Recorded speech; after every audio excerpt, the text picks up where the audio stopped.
Assalamualaikum warahmatullahi wabarakatuh. Dosen yang kami hormati dan teman-teman audiens semuanya. Di sini kami selaku kelompok 7. Di sini kami akan mempresentasikan hasil makalah dan hasil diskusi kami. Untuk yang pertama akan disampaikan oleh rekan kami, yaitu Abangda Ahmad Aslam. Assalamualaikum warahmatullahi wabarakatuh. Saya akan menjelaskan pengertian komunikasi organisasi.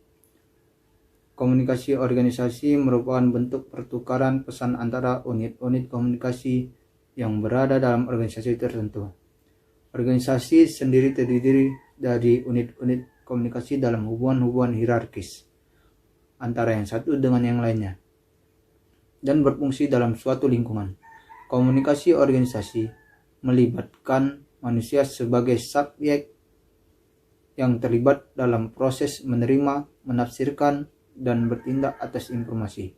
Menurut Wiryanto, komunikasi organisasi adalah pengiriman dan penerimaan berbagai pesan organisasi di dalam kelompok formal maupun informal dari suatu organisasi. Komunikasi formal adalah komunikasi yang disetujui oleh organisasi itu sendiri dan sifatnya berorientasi kepentingan organisasi. Isinya berupa cara kerja di dalam organisasi, produktivitas, dan berbagai pekerjaan yang harus dilakukan dalam organisasi. Misalnya memo, kebijakan, pernyataan, jumpa pers, dan surat-surat resmi. Adapun komunikasi informal adalah komunikasi yang disetujui secara sosial.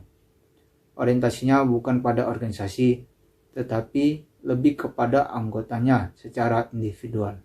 Komunikasi diartikan sebagai proses penyampaian dan penerimaan informasi yang menjadi salah satu sumber daya untuk menjaga, memelihara, memajukan, dan mengembangkan organisasi secara dinamis sesuai dengan tujuannya. Mondi dan Freemix mengemukakan bahwa communication as the transfer of information ideas, understands of feeling among people. Untuk itu, komunikasi sangat penting artinya dalam menciptakan dan mengembangkan jaringan kerja, network, baik internal maupun eksternal, yang berpengaruh pada kinerja organisasi dalam mewujudkan eksistensi organisasi tersebut. Selanjutnya akan disampaikan oleh rekan saya bernama Siti Hajar. Proses komunikasi dalam organisasi. Istilah kata proses dalam komunikasi pada dasarnya menjelaskan tentang bagaimana komunikasi organisasi itu dapat berjalan langsung melalui beberapa tahapan yang dilakukan secara terus-menerus dan tak ada henti-hentinya dalam rangka penyampaian pesan. Proses komunikasi ini merupakan proses timbal balik karena antara si penerima pesan dan si pengirim pesan mempengaruhi satu sama lainnya. Melalui proses komunikasi ini akan dapat diambil keputusan oleh setiap individu atau kelompok bagaimana menentukan langkah atau hasil yang akan diperoleh ke depannya. Komunikasi kebutuhan organisasi. Setiap pesan yang disampaikan dalam komunikasi organisasi tentulah mempunyai alasan-alasan tertentu. Menurut Muhammad, fungsi pesan dalam komunikasi organisasi yaitu 1. Pesan tugas. Pesan tugas ini berkenaan dengan tugas-tugas dalam anggota organisasi. Kedua, pesan pemeliharaan. Pesan pemeliharaan berkenaan dengan kebijaksanaan dan pengaturan organisasi. Pesan pembaharuan. Pesan pembaharuan menjadikan organisasi dapat menyesuaikan diri dari perubahan-perubahan yang terjadi di lingkungannya. Jaringan komunikasi dalam organisasi. Nah teman-teman, percaya nggak percaya, dalam organisasi itu sangat membutuhkan komunikasi. Kenapa begitu? Karena organisasi berasal dari kata organ.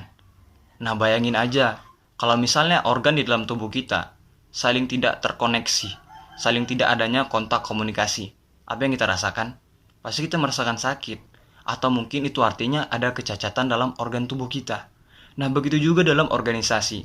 Apabila tidak terjalinnya komunikasi yang baik atau tidak adanya komunikasi di dalam organisasi, maka artinya ada kecacatan dalam organisasi itu. Dan harus ada yang dioperasi di dalam organisasi itu. Nah dari komunikasi, seorang pemimpin bisa diukur apakah dia layak menjadi pemimpin dan bisa diukur bagaimana cara kepemimpinannya. Bagaimana cara dia mendistribusikan informasi atau mengkomunikasikan informasi yang ada pada dirinya kepada anggotanya atau kepada stafnya atau kepada rekan-rekannya. Hal itu akan menjadi penilaian bagi anggotanya menilai kepemimpinannya. Dan begitu juga dengan anggota ataupun staf yang lainnya. Bagaimana cara dia mengkomunikasikan atau mempresentasikan hal-hal yang ingin dia sampaikan. Hal itu akan menjadi penilaian bagi setiap organ di dalam organisasi.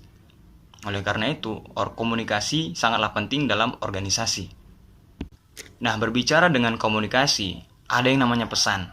Dan pesan biasanya itu disampaikan dari atasan kepada yang bawahan. Yaitu yang pertama, pesan untuk memberikan pengertian. Yang kedua, pesan untuk menginformasikan tentang koordinasi organisasi. Yang ketiga adalah pesan untuk merespon bawahan. Dan yang keempat adalah pesan untuk perintah, memberikan perintah. Nah, mungkin itu saja yang dapat kami sampaikan, namun sebelum itu ada kesimpulan yang ingin saya sampaikan.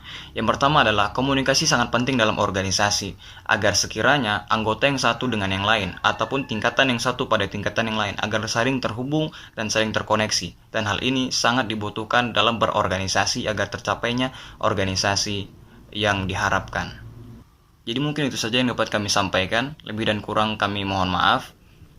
Kepada teman-teman ataupun pada viewers yang ingin bertanya, mungkin ada kolom komentar yang mungkin bisa diisi. Sekian dari kami. Assalamualaikum warahmatullahi wabarakatuh.